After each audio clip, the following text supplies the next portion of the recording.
Hi hello നമസ്കാരം. സജീന വ്ളോഗ്സിലേക്ക് എല്ലാവർക്കും സ്വാഗതം. ടു ആയിട്ട് അപ്പോൾ ആദ്യം നമുക്ക് നമ്മുടെ ഡാനി സത്യന്റെ ഈ വീഡിയോ ഒന്ന് കണ്ടു നോക്കാം. ഓക്കെ, ഇത് അവരുടെ അക്കൗണ്ട് എടുത്ത് അവരിപ്പോൾ ഡിലീറ്റ് ചെയ്ത് കളഞ്ഞാലും ഇത് തൂക്കിയിരിക്കും. അവരുടെ അയച്ചിട്ടില്ലല്ലോ, പിന്നെ എന്തിനാ അവരത് ഡിലീറ്റ് ചെയ്യണം?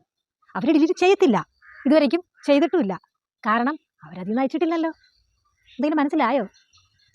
മീഡിയ വന്ന് വിളിച്ച് പറഞ്ഞു, അതായത് ആ ചേച്ചിനെ കുറിച്ചൊക്കെ മോശമായിട്ടുള്ള രീതിയിൽ അതിൽ പറഞ്ഞു വരുത്തി എന്നുള്ള രീതിയിൽ ആക്കി തീർക്കാൻ നോക്കൂ. എന്റെ പൊന്നെ ചേച്ചി, നിങ്ങൾ കൊടുക്കത്തേ ഉള്ളൂ. സീരിയസ്ലി ഇതിപ്പോ നിങ്ങൾ ഈ സജിനെ എന്ന് പറഞ്ഞാൽ നിങ്ങൾ ഉൾപ്പെടെ, ഞാൻ വെല്ലുവിളിക്കാൻ തന്നെ കുട്ടിക്ക് നിങ്ങൾ ഉൾപ്പെടെ, കാരണം ആവശ്യമില്ലാത്ത കാര്യം ഇപ്പൊ ചേച്ചി വന്നിട്ട് സോഷ്യൽ മീഡിയ സംസാരിക്കുന്നത്. ചിരി വരുവോളെ, സീരിയസ്ലി എനിക്ക് ചിരി വരുമോ ചേച്ചി?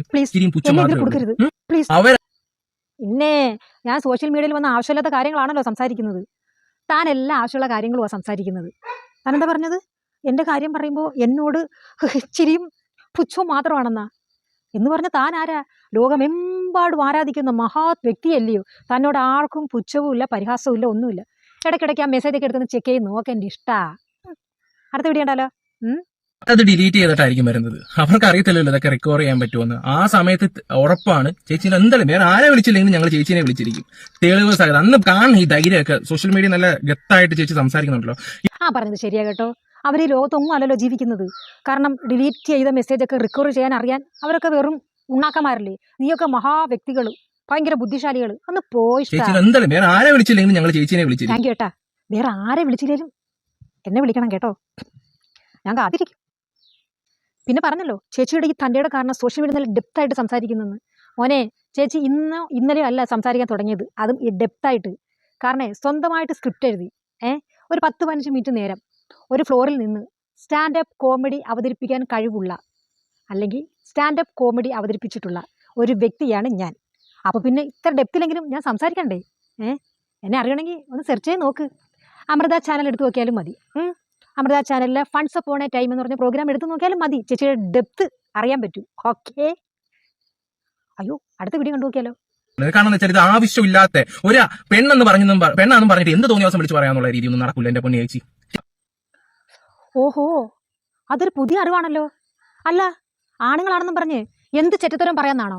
ആഹാ, അതുപോലെ തന്നെ യൂട്യൂബിലെ ഫാമിലി വ്ളോഗിനെ വിശ്വസിക്കുന്ന കുറേ ഇവരൊക്കെ വിവരക്കേട്. ഒരു താൻ തന്നെ ഇങ്ങനെ വിളിച്ചു പറഞ്ഞ് എങ്ങനെ സത്യ? ഓ സോറി, ഡാനി സത്യ. സത്യന്റെ പേര് മാറ്റാൻ എനിക്ക് ഇഷ്ടമല്ല, അതുകൊണ്ടാ സോറിയേ. ഇനി നിങ്ങളുടെ അടുത്ത് ആരടുത്തും പറയാത്തൊരു സത്യം ഞാൻ പറയട്ടെ. ഇതെന്താണെന്ന് കണ്ടോ? ഇവരുടെ ചോദ്യവും അതിനുള്ള മറുപടിയും സ്ക്രിപ്റ്റ് രൂപത്തിൽ ഞാൻ തയ്യാറാക്കി വെച്ചിരിക്കുക. കാരണം കുറേ ഉള്ളത് കൊണ്ട് മെമ്മറിയില്ലോ, മറന്നു പോകുന്നു. അപ്പം ഞാൻ ഇത് നോക്കിയാണ് നിങ്ങളുടെ അടുത്ത് പറയുന്നത് കേട്ടോ. അപ്പോൾ ഓക്കെ, ഞാൻ കള്ളി വെളിച്ചത്താക്കിയ സ്ഥിതിക്ക് എനിക്ക് ഇത് നോക്കി അങ്ങ് പറയാമല്ലോ. Okay, if you don't mind. നിങ്ങളുടെ പേര് കേസ് എടുക്കാനുള്ള എല്ലാ വകുപ്പും ഉണ്ട്. അയ്യോ, അത് ശരിയാ കേട്ടോ. ഞാൻ ചെയ്ത ഒരു വീഡിയോ എടുത്തിട്ട് വന്ന് അലക്കി എന്നെ അങ്ങോട്ട് ഹറാസ് ചെയ്യുകയും മോശം ചേഷ്ടകൾ കാണിച്ച് എന്നെ അവഹേളിക്കുകയും ചെയ്ത മഹാത് വ്യക്തിയാണ് അയാൾ. ചെയ്തത് അങ്ങേര്. അപ്പം എൻ്റെ പേർക്ക് കേസ് വരാൻ സാധ്യത ഉണ്ടെന്ന്. ഇതെന്തോന്നറിയ എനിക്ക് മനസ്സിലാവുന്നില്ലല്ലോ. അത് ഇനി എന്തൊക്കെയാണ് ഈ പറയണേന്ന് എനിക്ക് മനസ്സിലാവുന്നില്ല. രേണുവിനെ അനുകൂലിച്ച് ഞാൻ വീഡിയോ ഇടരുതെന്ന ഭീഷണി. ആയിക്കോട്ടെ, നീ എന്തിനാണെന്ന് വെച്ചാൽ വകുപ്പുകൾ ചുമത്തി കേസ് കൊടുക്ക്. ബാക്കി നമുക്ക് അവിടെ കാണാം. ഓക്കെ, അടുത്ത വീഡിയോ കാണാം. എന്റെ തന്തയുടെ പേര് മാറ്റിക്കോ, അവന്റെ കൂടെ മാറ്റിക്കോ. ഇത് ഞാൻ വെല്ലുവിളിയായിട്ടാണ് നിങ്ങൾ എടുത്തോ. അയ്യോ ദേ ചേട്ടൻ, പിന്നെ തനിക്കെന്താടോ വല്ല ഗസറ്റഡ് ഓഫീസിലും വർക്ക് കിട്ടിയ ഈ ടാർഗറ്റ് അച്ചീവ് ചെയ്യാൻ പോണ പോലൊരു പ്ലാനിങ്? ഒരു കാര്യം ചെയ്യും, എനിക്ക് അതിനോട് താല്പര്യമില്ല. ഈ തന്തമാരെ അങ്ങോട്ട് വിട്ടുപിടിക്കുക, അത് കഴിഞ്ഞിട്ട് നേരിട്ട് വാ. ഓക്കെ, അടുത്ത വീഡിയോ നോക്കട്ടെ എന്താ പറയുന്നേന്ന്. ഞങ്ങൾ അകത്ത് പോയാലും ചേച്ചിയും കൊണ്ടുപോകും. കാരണം ചേച്ചി ഇപ്പൊ വന്ന് പറഞ്ഞതിന്റെ ഞാൻ എന്റെ എഴുതിപ്പോണ്ട് ഏത് രീതിയിൽ നിങ്ങൾക്കെതിരെ വകുപ്പ് എടുക്കാൻ പറ്റുന്നുണ്ടോ ഞാൻ ഇപ്പൊ തന്നെ വക്കീലിന്റെ വീട്ടിലോട്ട് പോകാൻ പറ്റും. എന്റെ കൂട്ടുകാരൻ തന്നെ വക്കീലാണ്. ഇത് വെച്ചിട്ട് നിങ്ങളുടെ പേര് കേസ് എടുക്കാൻ പറ്റുമെന്ന് എനിക്കൊന്ന് ചോദിക്കണം. നേരത്തെ പറഞ്ഞ ഭീഷണിയുടെ സ്വരം ഒട്ടും ഇല്ലല്ലോ അല്ലേ? ഇല്ലേ? ഓ ആ, അടുത്ത വീഡിയോ നോക്കാം. വീഡിയോ ഞാൻ വെച്ചല്ലോ, കാറിൽ ഇരുന്നപ്പോ തന്നെ ഏകദേശം നിങ്ങൾക്ക് കാര്യങ്ങളൊക്കെ മനസ്സിലായി കാണും. അപ്പൊ കാറിലിരുന്ന വീഡിയോ ഉണ്ടപ്പോ നിനക്ക് എന്താടാ ചെറ്റേ മനസ്സിലായത്? ഞാൻ നേരത്തെ പറഞ്ഞല്ലോ, കാറിനകത്ത് നിന്റെ വീട്ടിലുള്ള പെണ്ണുങ്ങളല്ല ഇരുന്നേന്ന്, എല്ലാവരും ഒരേ കണ്ണിൽ കാണാനായിട്ട്. ഓക്കെ, തൽക്കാലം നിനക്ക് ഇത്ര മറുപടി മതി. ഇനി ബാക്കി അതിനുള്ള മറുപടിയാ അവന് കൊടുത്തേക്കാം. അപ്പം ഇത് ലെങ്ത് ആയിട്ടുണ്ടോ എന്ന് എനിക്കൊരു ഡൗട്ട്. അങ്ങനെയാണെങ്കിൽ ഈ പാർട്ട് ഇവിടെ കട്ട് ചെയ്യും, സെക്കൻഡ് പാർട്ട് ഇടാം. എന്തായാലും ഇനി അതിനുള്ള മറുപടിയാ. ഓക്കെ, ഇനി ബഹുമാന്യനായ അതുൽ ചേട്ടൻ്റെ വീഡിയോ ഒന്ന് കണ്ടു നോക്കാം. നമ്മളുള്ള കാര്യങ്ങൾ സത്യങ്ങൾ വിളിച്ചു പറയുമ്പോൾ ആർക്കും പിടിക്കത്തില്ലെന്ന് വെച്ചാൽ പിടിക്കത്തില്ല. ശരിയാ. സത്യം, ധർമ്മം, നീതി, ന്യായം എല്ലാം കൂടി ചേർന്നതാണ് അതുൽ. ഓക്കെ, അതുലിന്റെ കോടതി മുമ്പാകെ സത്യം മാത്രമേ ഞാൻ ബോധിപ്പിക്കുകയുള്ളൂ. Yes your honour. പോലെ നിങ്ങളുടെ കമന്റ് രൂപത്തിലും കാണിക്കണം. എന്റെ ഒരു ആഗ്രഹമാണ്. ചാനൽ സബ്സ്ക്രൈബ് കൂടി ചെയ്തേക്ക് വന്നത്. പൊന്നതുൽ ചേട്ടാ, കമന്റ് രൂപത്തിൽ ഇഷ്ടംപോലെ വന്ന് കിടപ്പുണ്ട്. കമന്റ് ഇട്, ലൈക്ക് ചെയ്യെന്ന് പറഞ്ഞുകൊണ്ട് മാത്രം പോരാ, കമന്റുകളൊന്നും ഇടത്തേക്ക് വായിച്ചു നോക്കണം. ഒന്ന് വായിച്ചു നോക്കിയിട്ട് ഒട്ടെന്ന് വാ, ഞാൻ ഇവിടെ അയക്കാം. അപ്പോഴത്തേക്ക് അടുത്ത വീഡിയോ കണ്ടിട്ട് അതിനുള്ള മറുപടി ഞാൻ ഇട്ടേക്കാം. സുധി പറഞ്ഞ കാര്യങ്ങളാണല്ലേ ശരി. ഈ വീഡിയോ ഏത് ലെവലാണ് നമുക്ക് ഇനി ഞാൻ പറയാൻ അറിയാലോ. നിങ്ങൾ എല്ലാവരും സുധി പറയുന്ന കാര്യങ്ങളൊക്കെ കാണുന്നതും കേൾക്കുന്നതൊക്കെ തന്നെയല്ല. അതുകൊണ്ട് ആ ലെവലിൽ തന്നെ നിൽക്കട്ടെ. പിന്നെ അപ്പം രേണുവിന്റെ വാക്കിന് എന്താ വിലയില്ലാത്തത്? അവളുടെ കാര്യങ്ങൾക്ക് അവളെക്കാൾ കൂടുതൽ അറിയാവുന്നത് താങ്കൾക്കാണോ? എന്തുവാ അതിലെ ഇതൊക്കെ? ഇങ്ങനെയൊക്കെയാണോ സംസാരിക്കുന്നത്? അവളുടെ കാര്യങ്ങൾ അവളല്ലാതെ തന്നെ പറയാൻ ചുമതലപ്പെടുത്തിയിട്ടുണ്ടോ? ഓ, അങ്ങനെ ചുമതലപ്പെടുത്തിയിട്ടുണ്ടെന്ന് പറഞ്ഞുകൊണ്ടാണോ ഈ കഴിഞ്ഞുപോയ കാര്യങ്ങളും കുഴിച്ചു മൂടിയ കാര്യങ്ങളും ഒക്കെ മാന്തി പുറത്തിട്ട് ചുമ്മാ ഇങ്ങനെ അവിടെ പുറവിന് ഇങ്ങനെ അങ്ങ് നടക്കുന്നത്? തനിക്ക് നാണമില്ലേടേ? ഇപ്പൊ ഏത് വീട്ടിലുണ്ട് പാസ്റ്റ് ഇല്ലാത്തത്? ആർക്കുണ്ട്? ഇപ്പൊ അവള് കല്യാണം മുമ്പ് കഴിച്ചിട്ടുണ്ടെങ്കിൽ ഓക്കെ, അത് രണ്ടാമത് കെട്ടിയ സൂചന അറിയാമെങ്കിൽ പിന്നെ തനിക്കെന്താണ് പ്രശ്നം? ഇപ്പൊ ഇന്നെ അവിടെ നിന്ന് പോയി ശവം തോണ്ടി എടുത്തുകൊണ്ട് വന്ന അസ്ഥിക്കൂടത്തിന് പോസ്റ്റ്മോർട്ടം ചെയ്ത് DNA ടെസ്റ്റ് നടത്തേണ്ട ആവശ്യമൊന്നുമില്ല. അതിന്റെ ആവശ്യമൊന്നും അതാ ഞാൻ ഈ ചോദിക്കുന്ന കാര്യം ഇത്രയേ ഉള്ളൂ. എന്തിന് ഇതിന്റെ പുറകിൽ ഇങ്ങനെ നടക്കുന്നത്? വേറെ ജോലി ഇല്ലെന്ന് അറിയാം, എങ്കിലും ഒരു പരിധിയില്ലേ? കുറച്ചൊക്കെ ഒന്ന് വിട്ടുപിടി. ഇനി വേറെയുള്ള കണ്ടലിലോട്ട് ചെല്ല്, അതിനെങ്ങ് വിട്, പൊക്കോട്ടെ എങ്ങനെയെങ്കിലും ജീവിച്ച്. വേറൊരു കാര്യം ഞാൻ ഡിസ്ക്ലൈമർ പറയാം. ഇനിയിപ്പൊ എന്നെ അറസ്റ്റ് ചെയ്ത് ജയിലിലാക്കിയിട്ട് നേരെ കൊണ്ട് കോടതിയിലാക്കിയാലും ജയിലിലാക്കിയാലും എനിക്ക് ഒരു വിഷയമില്ല. സത്യം എന്റെ ഭാഗത്താണ്, ന്യായം എന്റെ ഭാഗത്താണെന്ന് എനിക്ക് നല്ല ഉറപ്പുണ്ട്. സത്യവും ന്യായവും തന്റെ ഭാഗത്താണെങ്കിൽ താനെന്തിന് ജയിലിൽ പോണം? അത് നല്ല തമാശ. ഈ വീഡിയോ അതിന്റെ ഒരു ചെറിയ തമാശ കേട്ടോ. എന്നെ എടുത്തു വെച്ചാണ് ചേച്ചി ഇവിടെ അരി വാങ്ങുന്നത്, അത് ഓർക്കുന്നുണ്ടാ? അത് ശരിയാ, അവന്റെ അരി അല്ല, അവനെ എടുത്തു വെച്ചാണ് ഞാൻ അരി മേടിക്കുന്നതെന്ന്. അത് ശരിയാ. ഇവനാണ് എന്റെ വീട്ടിലെ റേഷൻ കാർഡ്. അറിയത്തില്ല. അടുത്ത വീഡിയോ ഉണ്ട് നോക്കാം. രേണുവിന്റെ സഹോദരി ഇരുന്ന് പറയണേ എന്നെ ജീവിക്കാൻ സമ്മതിക്കുന്നില്ലെന്ന്. ഞാൻ അവരെ പറ്റി ഒരു വീഡിയോ പോലും ചെയ്തിട്ടില്ല, ഒരു അക്ഷരം പോലും വേണ്ടിയിട്ടില്ല. പിന്നെ എന്താ അർത്ഥത്തിലാണ് അവരെ ഞാൻ ജീവിക്കാൻ സമ്മതിക്കുന്നില്ലെന്ന് ഇവർ കിടന്ന് പറയുന്നതെന്നാണ് ഞാൻ ആലോചിക്കുന്നത്. റൂട്ടിലൂടെ ഈ ട്രാക്ക് വന്നത്. ഇവർ എന്ത് വെച്ചോണ്ടാണ് ഇങ്ങനെ പറയുന്നത്? ഇത് ഏത് റൂട്ടാ പോകുന്നതെന്ന് എന്നൊന്നും തനിക്ക് മനസ്സിലാവുന്നില്ലെന്നല്ലേ പറഞ്ഞത്? എങ്കിൽ ആ ചേച്ചി തന്നെ സ്വന്തം വോയിസിൽ പറഞ്ഞിട്ടുള്ള ആ ഓഡിയോ ക്ലിപ്പ് ഒന്ന് കേട്ടു നോക്ക്. അത് കേട്ടെങ്കിലും മനസ്സിലാകാമെങ്കിൽ മനസ്സിലാക്ക്. എന്നെക്കൊണ്ട് ഇത്രയൊക്കെ പറ്റൂ. ഓക്കെ, ഇട്ട് തരാം. ആണ് എന്നാന്ന് വെച്ചാൽ ആദ്യം ഇവിടെ രേണുവിനും ഒരു യൂട്യൂബ് ചാനലുണ്ട്, ഇവിടെ പിള്ളേർക്ക് ഒരു യൂട്യൂബ് ചാനലുണ്ട്, സുധിയേച്ചന്റെ ഋതപ്പൻ എന്നും പറഞ്ഞ്. അപ്പം ഇവന് എപ്പോഴും നമ്മളിങ്ങനെ വീഡിയോയിൽ കാണുന്നത് ഇവൻ. അപ്പൊ നമുക്ക് പ്രതികരിച്ച് തുടങ്ങിയിട്ടൊന്നുമില്ല. അപ്പൊ എന്റെ ഹസ്ബൻഡാണ് ആ ഇത് കൈകാര്യം ചെയ്യുന്നത്. അപ്പൊ പുള്ളി ഇങ്ങനെ പിള്ളേരുടെ വീഡിയോ ഇറക്കിയപ്പോ എന്നെ അടുത്ത് കുറെ പേർക്ക് അവർ ഓരോ വീഡിയോ ഇടുമ്പോൾ നമുക്കും കൊളാബ് ചെയ്യാനിടും, നമ്മൾ ഇടുമ്പോൾ അവർക്കിടും. അങ്ങനെ കുറെ പേർക്ക് കൊളാബ് ചെയ്ത വഴിക്ക് ഇവനും ഒരു വീഡിയോ കൊളാബ് ചെയ്യാൻ ഇട്ട് കൊടുത്തു. അപ്പൊ ഇവൻ നമ്മളോട് ഇതൊന്നും കാണിച്ചിട്ടില്ല കേട്ടോ, ജസ്റ്റ് ഒരു വ്ളോഗർ മാത്രം. അപ്പൊ ഇങ്ങനെ അയച്ചു കൊടുത്തപ്പോ അവൻ അതിന്റെ അടിയിൽ ലവ് അയച്ചു കൊടുത്തു. ഈ വീഡിയോയുടെ അടിയിൽ നേരത്തെ നടന്ന സംഭവമാണ്. അവൻ അയച്ചത് പിള്ളേരുടെ വീഡിയോയിലാണ് അവൻ ലവ് അയച്ചത്. അത് കഴിഞ്ഞപ്പോ പിന്നെ അവനുമായിട്ട് കോണ്ടാക്ടിന്റെ ഒന്നും ആവശ്യമില്ലല്ലോ. അത് കഴിഞ്ഞ് ഇവന് തന്നെയല്ല കുറെ പ്രാവശ്യം കഴിഞ്ഞാൽ അത് അങ്ങനെ കിടന്നു. അത് കഴിഞ്ഞ് കുറെ നാള് കഴിഞ്ഞപ്പോഴത്തേന് ഇവൻ ഒരു ദിവസം ഒരു വീഡിയോ, അതിനകത്ത് ഇവന്റെ ക്യാപ്ഷൻ എന്താണെന്ന് വെച്ചാൽ എന്റെ ഒരു ഫോട്ടോ എടുത്ത് വെച്ചിട്ട് അതേല് വട്ടം വരച്ചിട്ട് രേണുവിനെതിരെ രേണുവിന്റെ സഹോദരി സിന്ധു രംഗത്ത് എന്ന് പറഞ്ഞ് ഒരു ക്യാപ്ഷനും എന്റെ ഫോട്ടോയും. അപ്പൊ ഹസ്ബൻഡ് ഇത് കണ്ട് പുള്ളി ഒന്നും വേണ്ടിയില്ല. പിറ്റേ ദിവസം ഇവൻ വേറൊരു ഇതും കൂടെ എന്റെ ഫുൾ ആയിട്ടുള്ള ഒരു ഫോട്ടോ എടുത്തിട്ടിട്ട് കറക്റ്റ് പേര് രേണുവിനെതിരെ സഹോദരി രമ്യ രംഗത്ത്. എന്നിട്ട് ബാക്കികളൊക്കെ വരെ ഇങ്ങനെ രണ്ട് ഇത് വരുമ്പോ ഇതുവരെ ഞാൻ ഏതിലാണ് ആ വീഡിയോ ഇട്ടത്? അത് എന്റെ കയ്യിലുണ്ട്, എന്റെ കയ്യിൽ അതെല്ലാം ഉണ്ട്. ഇവന്റെ ചാനലിൽ ഇവൻ ഇടുക. അപ്പം അന്നേരം എന്റെ ഹസ്ബൻഡ് ഇവനെ വിളിച്ചു ചോദിക്കണ്ടേ ഇത് ചോദിക്കാൻ. ഇവൻ വെറും കള്ളനാ. ഇവൻ ആണുങ്ങളെ വിളിച്ചിട്ട് ഫോൺ എടുത്തില്ല. ലിബുവിന്റെ ഇൻസ്റ്റായിൽ ഇവന് കോൾ ചെയ്തത്. എന്നിട്ട് ഇവൻ എടുത്തില്ല. എടുക്കാതെ പറഞ്ഞപ്പോ വീണ്ടും വീഡിയോ എന്തിനാടാ നീ എന്റെ കെട്ടിയുടെ ഫോട്ടോ ആവശ്യമില്ല അത് ചോദിക്കാൻ വേണ്ടി തന്നെയാ വിളിച്ചത്. രണ്ടാമത് വീഡിയോ കോൾ ചെയ്തിട്ട് ഇവൻ എടുത്തില്ല, ഇവൻ എടുക്കാതിരുന്ന്. അത് കഴിഞ്ഞാണ് ഞാൻ അത് കഴിഞ്ഞൊരു വീഡിയോ ഇതിട്ടില്ലേ, ഞങ്ങൾ ആത്മഹത്യ ചെയ്യുമെന്ന് പറഞ്ഞു ഇവൻ കാരണം. അന്നേരം ഇവന് വിഷമം കയറി. ഇവൻ തിരിച്ച് അങ്ങോട്ട് അയച്ച് ഞാൻ നിങ്ങൾക്ക് എന്ത് ദ്രോഹം ചെയ്തെന്ന് മനസ്സിലായോ? അത്രേ ഒരു സംഭവം. അത് ഞാനുമായിട്ട് ഒരു ബന്ധവും ഉള്ളതല്ല. അവന് വ്യക്തമായിട്ട് അറിയാം. ഇതിന്റെ ഓണർ ലിബു ജോസഫ് എന്ന് വ്യക്തമായിട്ട് എഴുതിയിട്ടുണ്ട്. എന്റെ പേര് രമ്യ ലിബു എന്നാ. എന്റെ വാട്സാപ്പിലോ എന്റെ ഇൻസ്റ്റായിലോ എന്റെ മെസ്സഞ്ചറിലോ ഇവൻ ഇന്ന് വരെ ഒരു ഹായ് അയച്ചിട്ടില്ല, ഞാനും തിരിച്ചയച്ചില്ല. ഇത് എവിടെ വേണമെങ്കിലും എന്റെ ഈ ഫോണ് ഞാൻ സൈബർ സെല്ലിലോ കോർട്ട് എവിടെ വേണമെങ്കിലും ഞാൻ എന്റെ ഈ ഫോൺ കൊണ്ട് സബ്മിറ്റ് ചെയ്യാൻ തയ്യാറാ. അത്ര ഉറപ്പുണ്ട് എനിക്ക്. ഓക്കെ. ഇപ്പൊ അതായത് അതിനൊക്കെ ഒരു 2-4 ദിവസം ഒരാഴ്ചക്കൊക്കെ ബാക്കിൽ എനിക്ക് ഒരു പോസ്റ്റ് കൊളാബറേറ്റ് ചെയ്തിട്ടുണ്ടായിരുന്നു, എന്നിട്ട് ഒരു വീഡിയോ കോൾ അടിച്ചിട്ടുണ്ട്, ഞാൻ എടുത്തില്ല. ഇത് ഒരിക്കലും അവരെ താഴ്ത്തി കെട്ടാതെ മോശം പറയാൻ അല്ലെങ്കിൽ അവർ മോശം സ്ത്രീയാണെന്നല്ല.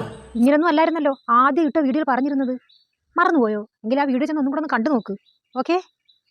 അതല്ല വിഷയം. പ്രായപൂർത്തിയാകാത്ത ഒരു പെൺകുട്ടിയെ ഗർഭിണിയാക്കിയെങ്കിൽ അതിനെ ന്യായീകരിക്കുന്ന ചേച്ചിയാണ് ഈ ചേച്ചി. ഈ ചേച്ചിക്ക് അവാർഡ് കൊടുത്ത ആരെങ്കിലും? അതിലേ നിന്റെ കയ്യും കാലും ആരെങ്കിലും തല്ലി ഒടിച്ച് നിനക്കൊരു പേ വാർഡ് സെറ്റാക്കി തരാതെ നീ നോക്കിക്കോ. ഓക്കെ ഡോ, ഞാൻ പറഞ്ഞു വന്നത് എന്താന്ന് വെച്ചാൽ നീയൊക്കെ തന്നെ ഘോരം പ്രസംഗിക്കുന്നുണ്ടല്ലോ, പ്രായപൂർത്തിയാകാത്ത കുട്ടിയെന്ന്. ആ കുട്ടി ആരെങ്കിലും റേപ്പ് ചെയ്തതാണോ? അല്ല. അത് മനസ്സും ശരീരവും ഒരുത്തന് പങ്കുവെച്ചാൽ പ്രായമായ പെൺകുട്ടികളാണെങ്കിൽ പ്രഗ്നന്റ് ആവുക തന്നെ ചെയ്യും. അതേ ഇവിടെ സംഭവിച്ചുള്ളൂ. ഓക്കെ. പ്രഗ്നന്റ് ആയ കുട്ടിയെ പ്രഗ്നന്റ് ആക്കിയവൻ തന്നെ വിവാഹം കഴിച്ചല്ലോ. അപ്പൊ അവിടെ അത് ശുഭപര്യാപ്തിയാണോ? 2 മാസം ഗർഭിണിയായ ഒരു പെണ്ണിനെ അവൻ തന്നെ വിവാഹം കഴിച്ചാണെങ്കിൽ പോലും അവൾ 8 മാസത്തിൽ പ്രസവിക്കുമോ? ഈ 8 മാസത്തിൽ പ്രസവിക്കുമ്പോൾ 2 മാസം മുന്നേ ഗർഭിണി ആയതിനു ശേഷം കെട്ടിയത് കൊണ്ടും പൂർണ്ണ ആരോഗ്യമുള്ള കൊച്ചിനെയല്ലേ പ്രസവിക്കാൻ പറ്റൂ. Okay, not the point. അപ്പോൾ ആ പ്രായപൂർത്തിയാകാത്ത കുഞ്ഞിൻ്റെ കയ്യിൽ ഇപ്പോൾ ഒരു കുഞ്ഞുണ്ട്. ഓക്കെ, ആ കുഞ്ഞിൻ്റെ അച്ഛൻ കൂടെയുണ്ട്. ഈ പ്രായപൂർത്തിയാകാത്ത കൊച്ചിന് ഭർത്താവും ഉണ്ട്. അപ്പോൾ അവിടെ ശുഭം, ഹാപ്പി എൻഡ് ആണ്. പിന്നെ ഇതിൻ്റെ പിന്നിലുള്ള കേസോ വഴക്കോ വക്കാണവോ അവിടെ നടന്നിട്ടുള്ള വേറെ കാര്യങ്ങളോ ഒന്നും എനിക്കറിയത്തില്ല. എനിക്കൊന്നും അറിയേണ്ട കാര്യവുമില്ല. നമ്മളിപ്പോൾ നിങ്ങളെ കണക്ക് എല്ലാ കാര്യങ്ങളും അറിയണമെന്ന് പറഞ്ഞുകൊണ്ട് ചോദിച്ചുകൊണ്ട് നടക്കുന്ന വ്യക്തികളൊന്നും അല്ല ചേട്ടാ.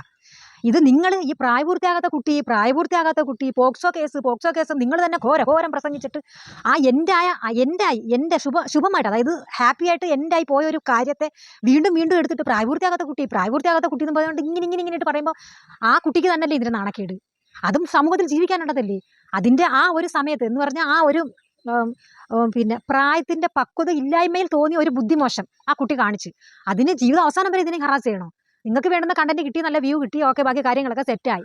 ഇനി അതിൻ്റെ പുറവിൽ അനാഥാലയത്തിന് കേസ് കൊടുക്കുമോ, ഗിരിജയുടെ പേർക്ക് കേസ് കൊടുക്കുമോ, അവിടെ വേറെ എന്തെങ്കിലും പണി നടന്നിട്ടുണ്ടോ, അതൊന്നും എനിക്കറിയത്തില്ല. അതൊക്കെ നടക്കുന്ന അത് നിയമത്തിൻ്റെ വഴിക്ക് പൊക്കോട്ടെ. അതീ പിടിച്ച് തൂങ്ങി വീണ്ടും ഈ കുഞ്ഞിനെ ഇതിലോട്ട് വലിച്ചരയ്ക്കരുത്. അത് മാത്രമേ ഞാൻ ഇതിനെക്കുറിച്ച് പറഞ്ഞുള്ളൂ. അല്ലാതെ മറ്റവൻ പറഞ്ഞല്ലോ, ആ ചേച്ചി പറഞ്ഞല്ലോ പോക്സോ കേസിലോ ഗർഭിണിയായാലും നിനക്കെന്താ? അവൾ മാസം തികഞ്ഞോ പ്രസവിച്ചെങ്കിൽ നീയാണോ ചെലവിന് കൊടുക്കുന്നേ? അത് ശരി തന്നെ. ഞാൻ ഇപ്പോഴും ചോദിക്കുന്നു, നിനക്കൊക്കെ എന്താ? അത് ചെയ്തവനും ചെയ്തവർക്കും ഒന്നും ഒരു കുഴപ്പമില്ല. അവരെല്ലാം നല്ല രീതിയിൽ സന്തോഷമായിട്ട് ആ കുട്ടിക്ക് ഭർത്താവിനെയും കിട്ടി, ആ കുട്ടിയുടെ കുട്ടിക്ക് അച്ഛനെയും കിട്ടി. പിന്നെ നിനക്കൊക്കെ എന്തോ പ്രശ്നം? ഈ പറഞ്ഞല്ലോ അതിനെ ചെകഞ്ഞു മാഞ്ചി അതിനവിടെ എന്ത് നടക്കുന്നു, ഏത് നടക്കുന്നു, എന്താണ് നടന്നതെന്നോ ഞാൻ പോയിട്ടില്ല. എനിക്കതിനെക്കുറിച്ച് അറിയാൻ വേണ്ട, എനിക്കതിനെക്കുറിച്ച് അറിഞ്ഞുകൂടാ. അപ്പോൾ നിയമപരമായിട്ട് പല കേസുകൾ അതിൽ നടക്കുന്നെങ്കിൽ നടന്നു പൊക്കോട്ടെ. അതേ ഞാൻ ഇപ്പോഴും വീണ്ടും പറയുന്ന കാര്യം അതാ. ആ പ്രായപൂർത്തിയാകാത്ത കുട്ടി എന്ന് തന്നെയല്ലേ നിങ്ങളും പറഞ്ഞുകൊണ്ടിരിക്കുന്നത്. അതിനെ അങ്ങ് വിട്. ആ കേസ് അവിടെ ക്ലോസ് ചെയ്യും. പിന്നെ അത് കഴിഞ്ഞ് അനാഥാലയത്തിൽ ഇങ്ങനെ സംഭവം നടന്നു വാർത്തകൾ വരുമ്പോഴും അങ്ങനെ വരുമ്പോൾ നിങ്ങൾ അതിന് പുറകിൽ പൊയ്ക്കോ. ആ കൊച്ചിനെ അങ്ങ് വെറുതെ വിടാനേ ഞാൻ പറഞ്ഞുള്ളൂ. അല്ലാതെ അതിനെ അനുകൂലിക്കുന്ന ചേച്ചി എന്ന് പറഞ്ഞ് വേറെ ഇങ്ങനെയൊക്കെ വെച്ച് കുറേ ആക്ഷൻ കാണിക്കുന്നുണ്ട്. അതൊക്കെ ഞാൻ പറയുന്നില്ല. ഞാൻ ഇല്ല പറയുന്ന കണക്ക് എന്തിനാ അങ്ങാടി തോറ്റ അമ്മയുടെ മേലെന്ന് പറയുന്ന കൂട്ട് ആ ഒരു കൾച്ചർ വേണ്ട. അത്രേ ഉള്ളൂ. ഞാൻ കൂടുതൽ പറയുന്നില്ല. ഞാൻ ഇത്രേ പറയുന്നുള്ളൂ. അപ്പം ഈ പോക്സോ എന്ന് നിങ്ങൾ തന്നെ പറഞ്ഞിട്ട് പ്രായപൂർത്തിയാകാത്ത കുട്ടി എന്ന് പറഞ്ഞിട്ട് ദിവസവും ഇങ്ങനെ ഒരു 10 വീഡിയോ ആ കൊച്ചിനെ കുറിച്ച് ഇടുമ്പോൾ അതിനാരും മറക്കാനാ? ആ കുട്ടിയും ജീവിക്കണ്ടേ? ഓരോ ദിവസം ചെല്ലുന്നവർ അതിന് ജീവിക്കണം. ഇപ്പം അതിൻ്റെ കയ്യിലൊരു കുഞ്ഞുണ്ട്. ആ കുഞ്ഞും വളരും. ആ കുഞ്ഞുങ്ങൾ ഇത് കാണാൻ കേൾക്കും ചെയ്യണ്ട. അപ്പം നമ്മൾ കുറച്ചൊക്കെ ഒതുങ്ങുന്ന മാത്രമേ പറഞ്ഞുള്ളൂ. അല്ലാതെ ഇതിനെ അനുകൂലിച്ച് അങ്ങനെയുള്ള സംസാരമൊന്നും വേണ്ട. ഓക്കെ. പിന്നെ പറയുന്നുണ്ടല്ലോ മാന്യമായ രീതിയിൽ ആക്ഷേപം പറയാനുള്ള അവകാശം ബ്ലോഗർക്കുണ്ടെന്ന്. അത് ഈ പുറത്തുള്ള ഈ ആക്ഷന് ഇങ്ങനെയൊക്കെയുള്ള ആക്ഷനൊക്കെ അങ്ങ് വീട്ടിൽ ചെന്ന് വീട്ടിലുള്ളവരടുത്ത് കാണിക്കത്തേ ഉള്ളൂ. ഇങ്ങോട്ട് കാണിക്കാൻ ഇറക്കണ്ട കേട്ടാ. ഈ വീഡിയോ ഒന്ന് കണ്ടു നോക്കേ. എനിക്ക് തോന്നിയത് ഞാൻ പറയാം കേട്ടാ. ഞാൻ അതിനുള്ള ക്ലിയർ കട്ട് എവിഡൻസ് സഹിതം ഞാനങ്ങ് പുറത്തു വിടും. എന്തായാലും കുറെ അങ്ങ് പിടിച്ചു വെച്ചിരിക്കുന്നതിന്റെ കാര്യമൊന്നുമില്ല. വിടേണ്ട സമയത്ത് ചില കാര്യങ്ങൾ അങ്ങ് വിടേണ്ടി വരും. അങ്ങനെ വരുമ്പോൾ നമുക്ക് പിന്നെ വിട്ടല്ലേ പറ്റത്തുള്ളൂ അല്ലേ? ഭീഷണിയുടെ സ്വരം അത് ശരിയാ ചേട്ടാ. വിടേണ്ട കാര്യം വിടേണ്ട രീതിക്ക് വിടേണ്ട സമയത്ത് വിടേണ്ട പോലെ വിട്ടില്ലെങ്കിൽ ഇവിടെ ഹെൽത്തിന് ഭയങ്കരമായിട്ട് ബാധിക്കും കേട്ടോ. അപ്പോൾ വിടേണ്ട കാര്യങ്ങൾ വിടേണ്ട സമയത്ത് വിട്ടോളണം. പറഞ്ഞില്ല എന്ന് വേണ്ട. അടുത്തൊരു വീഡിയോ കണ്ടു നോക്കാം. പിന്നെ തൻ്റെ സുഹൃത്ത് ഡാനി സത്യൻ ഒരു കാര്യം പറഞ്ഞിരുന്നു. അത് അതിലറിഞ്ഞിട്ട് തന്നെയാണോ എന്നൊരു സംശയം. കേട്ടിട്ടില്ല? എന്നൊന്ന് കേട്ടു നോക്കേ. എന്റെ തന്തയുടെ പേര് മാറ്റിക്കോ, അവന്റെ കൂടെ മാറ്റിക്കോ. ഇത് ഞാൻ വെല്ലുവിളിയായിട്ട് തന്നെ നിങ്ങൾ എടുത്തോ. പക്ഷെ ഒരു സത്യം ഞാൻ പറയട്ടെ, എനിക്കിതിനോട് ഒരു താല്പര്യമില്ല. കാരണം അച്ഛൻ്റെ പേര് മാറ്റുന്നതിനോട് എനിക്ക് ഒരു താല്പര്യമില്ല. ഹൃദയത്തിൽ തട്ടി ആത്മാർത്ഥമായിട്ടാണ് ഞാൻ ഈ പറയുന്നത്. കാരണം എനിക്ക് എൻ്റെ വാപ്പ പ്രാണനായിരുന്നു. നഷ്ടപ്പെട്ടു പോയപ്പോഴാണ് അതിൻ്റെ വേർപാടിൻ്റെ വേദന എത്രത്തോളം ഉണ്ടായിരുന്നെന്ന് മനസ്സിലാക്കുന്നത്. അതുകൊണ്ട് തന്നെ അച്ഛനെ സ്നേഹിക്കുന്നവർ ഒരിക്കലും വെറ്റി വെക്കത്തില്ല. ഇതിങ്ങനെ കൊച്ചു പിള്ളേരെടുത്ത് നിൻ്റെ അച്ഛൻ്റെ ഒന്ന് പറയുമ്പോൾ തന്നെ അപ്പോഴേ അടി വീഴും അവിടെ. അതാണ് തന്തയ്ക്ക് പറഞ്ഞവർ ചെയ്യുന്നത്. ഇതിപ്പോൾ ചുമ്മാ അങ്ങ് വെല്ലുവിളിക്കുമല്ലോ. എൻ്റെ പേര് മാറ്റുന്നില്ല, എൻ്റെ അച്ഛൻ്റെ പേര് മാറ്റി അവിടെ പട്ടിയുടെ പേരിട്ടോളാൻ. അച്ഛനെയൊക്കെ അങ്ങ് മാറ്റി വെയ്. അച്ഛനെയൊക്കെ അങ്ങോട്ട് മാറ്റി വെച്ചിട്ട് നീ നേർക്ക് നേരെ വെല്ലുവിളി. നീ പറയുന്നത് ജയിക്കുവാണെങ്കിൽ ഞാൻ പറഞ്ഞല്ലോ നിൻ്റെ കാല് പിടിച്ച് മാപ്പ് പറഞ്ഞാൽ തയ്യാറാണ്. അതല്ല ഞങ്ങളാണ് ജയിക്കുന്നതെങ്കിൽ സത്യൻ അവിടെ നിലനിൽക്കട്ടെ. ഞാൻ അതിൻ്റെ ഡാഷത്തെ എന്താണെന്ന് എനിക്കറിയത്തില്ല, അതും അവിടെ നിലനിൽക്കട്ടെ. നിൻ്റെയൊക്കെ പേര് മാറ്റാൻ നീയൊക്കെ തയ്യാറാവൂ. ഒരു പട്ടിക്കുമെല്ലാം ഇട്ട് കൊടുക്കാം, അല്ലെങ്കിൽ പട്ടിയുടെ പേരെടുത്ത് നിങ്ങൾക്ക് ഇടാം. പക്ഷെ അച്ഛനെ തൊട്ട് കളിക്കരുത്. ഇത് ഞാൻ ആത്മാർത്ഥമായിട്ട് ഹൃദയത്തിൽ തട്ടി പറയുന്നൊരു വാക്കാണ്. ഓക്കെ. പിന്നെ അതിലേ ഈ രേണുവിൻ്റെ ചേച്ചി വീട്ടിനുള്ളിൽ ഒതുങ്ങിക്കൂടിയിരുന്നൊരു ചേച്ചിയാണ്. ആ ചേച്ചിയെ ഈ സോഷ്യൽ മീഡിയ മുന്നിൽ കൊണ്ടുവന്നതും ഇത്രയൊക്കെ എസ്റ്റാബ്ലിഷ് ആക്കിയതും താങ്കൾ ഒറ്റ ഒരുത്തനാണ്. വേറെ ആരും അതിന് പങ്കില്ല, താൻ തന്നെയാണ് അതിന് പങ്കാളി. ഓക്കെ. അപ്പോൾ തനിക്കെതിരെ അല്ലാതെ വേറെ ആർക്കെതിരെയാണോ കേസ് കൊടുക്കേണ്ടത്? ഇതിൻ്റെ അടുത്തും ഈ ഡാനി സത്യൻ്റെ അടുത്തും എനിക്കൊരു കാര്യം പറയാനുണ്ട്. ഞാൻ ഈ പറഞ്ഞ കണക്ക് ഞാൻ ഇന്നോ ഇന്നലെയോ അല്ല ഇങ്ങനെയുള്ള ഡെപ്തായിട്ട് സംസാരിക്കാൻ തുടങ്ങിയത്. ഞാൻ കുറേ വർഷങ്ങളായിട്ട് കലാ ഫീൽഡിൽ നിൽക്കുന്ന ഒരു വ്യക്തി തന്നെയാണ്. നിങ്ങൾക്കാർക്കും അറിയത്തില്ലല്ലോ, അറിഞ്ഞിട്ടുമില്ല, അത്ര ഫേമസും അല്ല. അതെന്തുകൊണ്ടാണ്? നിങ്ങളുടെ കയ്യിലെ കുഴപ്പം കൊണ്ടാണ്. ഏതെങ്കിലും ഒന്ന് വയറ് കാണിച്ചെന്നോ പൊക്കിൾ കാണിച്ചെന്നോ പറഞ്ഞ് നെഗറ്റീവ് കമൻസുകളുടെ കൂടെയും ബാക്കി എൻ്റെ കൂടെ പുറകെ പോകുന്ന ആൾക്കാരാണ് നിങ്ങൾ. അപ്പം ഞാൻ ഈ പറയുന്നത് വളരെ സീരിയസ് ആയിട്ടൊരു കാര്യമാണ്. ഞാൻ സ്റ്റാൻഡപ്പ് കോമഡി ആയിട്ടാണ് ആദ്യം ഞാനൊരു പ്രൊഫഷണൽ ഡ്രാമ ആർട്ടിസ്റ്റ് ആയിരുന്നു. അത്യാവശ്യം ഫേമസ് ആയ എല്ലാ ട്രൂപ്പിലും ഞാൻ നാടകം കളിച്ചിട്ടുണ്ട്. അപ്പോൾ അതുകൊണ്ട് നാടകക്കാരി എന്ന് പറഞ്ഞാൽ നെഗറ്റീവ് ഒന്നും ഞാൻ അടിക്കണ്ട. അന്തസ്സായിട്ട് മാന്യമായ രീതിയിൽ തൊഴിൽ ചെയ്ത് ജീവിച്ചൊരു വ്യക്തിയാണ് ഞാൻ. ഓക്കെ. അത് കഴിഞ്ഞ് ആദ്യം മഴവിൽ മനോരമയിൽ ഒരു ചിരി 29 ചിരിയിൽ പങ്കെടുത്തു. അത് കഴിഞ്ഞ് അമൃത ചാനലിൽ 1.5 വർഷത്തോളം രമേശ് പിഷാരടി എൻ്റർടൈൻമെൻറ്റിൻ്റെ വൺസ് അപ്പോൺ എ ടൈം എന്ന് പറഞ്ഞ സ്റ്റാൻഡപ്പ് കോമഡി 1.5 വർഷം അമൃത ചാനലിൽ ഞാൻ പെർഫോം ചെയ്തിട്ടുണ്ട്. ഏതാണ്ട് ഒരു 10-12 എപ്പിസോഡോളം ഞാൻ ചെയ്തിട്ടുണ്ട്. അപ്പോൾ അതവിടെ നിൽക്കട്ടെ. അത് കഴിഞ്ഞ് അത്യാവശ്യമുള്ള ഈ ചാനലിൽ എല്ലാ ചാനലിലും സീരിയലിൽ ചെറിയ ചെറിയ കഥാപാത്രങ്ങൾ, അതായത് ഡയലോഗ് ഉൾപ്പെടെയുള്ള കഥാപാത്രങ്ങൾ ചെയ്തിട്ടുണ്ട്. ഈ സീരിയലിലെ പ്രശ്നം എന്താണെന്ന് വെച്ചാൽ നമുക്കൊരു ഡെപ്തായിട്ടെന്ന് പറഞ്ഞാലും ഒരു കണ്ടിന്യൂറ്റി കഥാപാത്രം കിട്ടാത്തതുകൊണ്ട് ആൾക്കാർക്ക് പെട്ടെന്ന് നമ്മളെ മെമ്മറി നിൽക്കത്തില്ല. ഇപ്പം ഞാൻ ഡോക്ടറായിട്ട് ഒരുപാട് ഈ സുന്ദരി, കന്യാദാനം ഇതിലൊക്കെ ഡോക്ടറായിട്ടാണ് ചെയ്തത്. ഇപ്പം ആ ഒരു ഡോക്ടർ ആവശ്യമുള്ള ഈ ഡോക്ടറെ എപ്പോഴും ആവശ്യമില്ലല്ലോ. അവർക്ക് ഒരു അസുഖം വരുമ്പോഴോ ഹോസ്പിറ്റൽ കേസ് വരുമ്പോഴോ മാത്രം മതിയല്ലോ ഡോക്ടർ. അപ്പോൾ ഈ ഡോക്ടറുടെ സീൻ വരുന്ന സമയത്ത് മാത്രമേ നമ്മളിന്ന് അഭിനയിക്കും. അത് കഴിഞ്ഞ് ചിലപ്പോൾ 2 മാസം കഴിഞ്ഞിട്ടായിരിക്കും എനിക്ക് വീണ്ടും ആ ക്യാരക്ടറേഷൻ തിരിച്ച് കിട്ടുന്നത്. അപ്പോഴത്തേക്ക് ആൾക്കാരുടെ മെമ്മറിയിൽ നമ്മൾ നിൽക്കുന്നില്ല, നമ്മൾ മാഞ്ഞു പോവുകയാണ് ചെയ്യുന്നത്. പിന്നെ 10-20ഓളം ഷോർട്ട് ഫിലിം ഞാൻ ചെയ്തിട്ടുണ്ട്. 3 വെബ് സീരീസ് ചെയ്തിട്ടുണ്ട്, ആഡ് ചെയ്തിട്ടുണ്ട്, ആൽബം ചെയ്തിട്ടുണ്ട്, പിന്നെ 4 സിനിമ ചെയ്തു. അതിൽ ക്യാരക്ടർ വേഷമൊന്നുമല്ല, പക്ഷേ സ്ക്രീൻ സ്പേസ് ഉള്ള വേഷം തന്നെയായിരുന്നു ചെയ്തിട്ടുള്ളത്. അത് 4ഉം റിലീസായി. ഇപ്പോൾ ഞാൻ 4 സിനിമ ചെയ്തു. അപ്പം കഴിഞ്ഞ 4 സിനിമ ഏതാണെന്ന് ചോദിച്ചാൽ, ഒന്ന് DNA, ഖൾബ്, ജയ ഹേ, കാപ്പ. ഈ 4 സിനിമയാണ് ഞാൻ ചെയ്തത്. ആ 4 സിനിമ റിലീസായി. അത് കഴിഞ്ഞ് ഇപ്പോൾ 4 സിനിമ ഞാൻ ചെയ്തെന്ന് പറഞ്ഞത് ആ 4 സിനിമയിൽ നല്ല ഡെപ്തായിട്ടുള്ള ക്യാരക്ടർ വേഷം തന്നെയാണ് ചെയ്തിരിക്കുന്നത്. ഒന്ന് കരിമ്പടം, 2 ഒരു സ്റ്റാർട്ട് ആക്ഷൻ സ്റ്റോറി, 3 പറയുന്നത് ദയാവധം, 4ാമത്തെ പടം ഒരു തമിഴ് പടമാണ്. അതിൻ്റെ പേര് കാതൽ ബോധെ. ഒരു പക്ഷേ ഈ ഓണത്തിന് കാതൽ ബോധെ തിയേറ്ററിൽ റിലീസാവാനുള്ള സാധ്യത ഉണ്ട്. പിന്നെ ഇതിനിടയ്ക്കൊരു തെലുങ്ക് സിനിമ ചെയ്തായിരുന്നു. അത് ഷെർവാനന്ദിൻ്റെ കൂടെ, അതായത് സൂപ്പർ സ്റ്റാർ ഷെർവാനന്ദിൻ്റെ കൂടെ കോമ്പിനേഷൻ സീൻ വിത്ത് ഡയലോഗ് ഉൾപ്പെടെ. ഓക്കെ. എന്നിട്ടും ആരും നമ്മളെ തിരിച്ചറിയുന്നില്ല. അപ്പോൾ എനിക്ക് നിങ്ങളോട് പറയാനുള്ളത് എന്താണെന്ന് വെച്ചാൽ, കഴിവുണ്ടായിട്ടും പല ചാനലിലും അവസരം നഷ്ടപ്പെട്ട് ഒരുപാട് ആർട്ടിസ്റ്റുകളുണ്ട്, ഒരുപാട് കലാകാരന്മാരും കലാകാരികളുമുണ്ട്. അവരെ ഒന്ന് കണ്ടുപിടിച്ച്, വേണ്ട ഈ ഒരൊറ്റ കണ്ടന്റ് മതി, ഈ ലൈഫിലോ നിങ്ങൾക്ക് വീഡിയോ ചെയ്യാനുള്ള കാര്യങ്ങൾ നിങ്ങൾക്ക് കിട്ടും. അതൊക്കെ നല്ല കാര്യങ്ങൾ ചെയ്യും. എത്രയോ ആർട്ടിസ്റ്റുകളുണ്ട്, എത്രയോ പേര് ലോകം അറിയാതെ മൺമറഞ്ഞു പോയിട്ടുണ്ട്. അപ്പം പലയിടത്തും പല ആർട്ടിസ്റ്റുകൾക്കും ഇങ്ങനെ അവസരങ്ങൾ നഷ്ടപ്പെടും. അവർ തുറന്നു പറയാൻ തയ്യാറാണ്. ചാനലിൽ അവർക്കുണ്ടായിട്ടുള്ള അനുഭവങ്ങളും അവർക്ക് പിന്നെ അവിടെ അവസരം നഷ്ടപ്പെട്ട് എന്താണെന്നൊക്കെ തുറന്നു പറയാൻ കഴിവുള്ള തൻ്റെയുള്ള ഒരുപാട് ആർട്ടിസ്റ്റുകളുണ്ട്. നിങ്ങൾ അവരുടെ ഇടയിലേക്ക് ഒന്ന് ഇറങ്ങി ചെന്നിട്ട് അവരുമായിട്ട് സംസാരിക്കുക, അവരെ ഒന്ന് പുറലോകത്ത് കൊണ്ടുപോവാ. തൻ്റെ ഇടം ഉണ്ടെങ്കിൽ നിങ്ങൾ എന്നെ തന്നെ ഒന്ന് ഇൻ്റർവ്യൂ ചെയ്തോളൂ. ഞാനെല്ലാം തുറന്നു പറയാൻ തയ്യാറാണ്. കുറച്ചൊക്കെ എന്നെ മനസ്സിലായി കാണുമല്ലോ, പേടിക്കുന്നൊരു ടൈപ്പല്ല ഞാനെന്ന്. നമുക്ക് ചാനലിൽ നിഷേധിക്കപ്പെട്ടത് എന്ത്, ചാനൽ നിഷേധിക്കപ്പെടാനുള്ള കാരണം ഒക്കെ പറയാൻ ഞാൻ തയ്യാറാണ്. നിങ്ങളൊന്ന് എന്നെ ഒന്ന് ഇൻ്റർവ്യൂ എടുക്കുക. ഓക്കെ. അല്ല, നിങ്ങൾക്കുള്ളൊരു ഒരു ഉപദേശമായിട്ട് നിങ്ങൾ കണക്കാക്കി മതി. കാരണം അതും കൂടെ ഇതൊക്കെ നല്ല കാര്യങ്ങളാണ്. നല്ല കാര്യങ്ങളും കൂടെ നിങ്ങൾ ചെയ്യുന്നതിൻ്റെ കൂടെ ഇതും കൂടെ ഒക്കെ ചെയ്യും. ഓക്കെ. ബൈ. അപ്പോൾ അടുത്തൊരു വീഡിയോ ആയിട്ട് കാണുന്നവരേക്കും വണക്കം.